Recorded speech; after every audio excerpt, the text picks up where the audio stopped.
زمرګرو ته وایم خطیب اسلام حکیم الامت حضرت مولانا احتشام الحق صاحب رحمه الله په خطباتو کې مې یو جمله کتلې وه دا تقریر به ما مخکې کو خو ما ته ریفرنس او حواله نه و معلومه بیا زه ډېر خوشحاله شوم ما لږه معمولي ځای پکې پیدا کړ کله چې رب العالمین دا ټول روحونه ځان ته مخامخ کړل او دا خبره مې بیا په دعوت حق د شیخ سمیع الحق شهید اسلام رحمه الله او د عبدالحق بابا په خطباتو کې چې را جمع کړي دي په هغې کې مې پیدا کړ قدرمنو هغې وایي چې کله دا انسانان خدای ځان ته داسې رامخکې کړل نو په دې روحونو خدای نظر واچو نو په دې تمام روحونو کې چې خدای پاک د ټولو نه زیات روح کم خوښ شو نو هغه روح یې د محمد رسول الله روح وګرځه سبحان الله نو رښتیا وایي یوازې خو به په روح نظر نه یې اچولی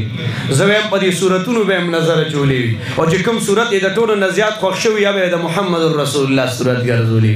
بیا به لږ تفصیل کې راشو زه وایم په زلفو به هم نظر اچولی زه وایم په سترګو به هم نظر اچولی زه وایم په لاسونو به هم نظر اچولی زه وایم په قدمونو او په خپو به هم نظر د پیغمبر او د کائنات په مرګرو به نظر اچولی بیا به په کلونو نظر اچولی په غرونو هواګانو د هغې په جونکو به نظر اچولی د اوبو په قطرو د بدن په وینه به نظر اچولی د سردار کونین محمد رسول الله صلی الله علیه وسلم په زناورو به نظر اچولی د هغه د لاس په دورو د بدن په کپړه او د وجود په صادر به نظر اچولی د هغه د کلي په شګو سنګریزو او شګلنو کاڼو به نظر اچولی د کائنات په سر چې څومره څیزونه دي او د هغې نسبت د عرش نه پرشه پورې سردار دو جهان محمد رسول الله پسې دی په هغې به هم نظر اچولی هلکه په کلو به هم نظر اچولی قدرمنو کوم څیزونه چې په انتها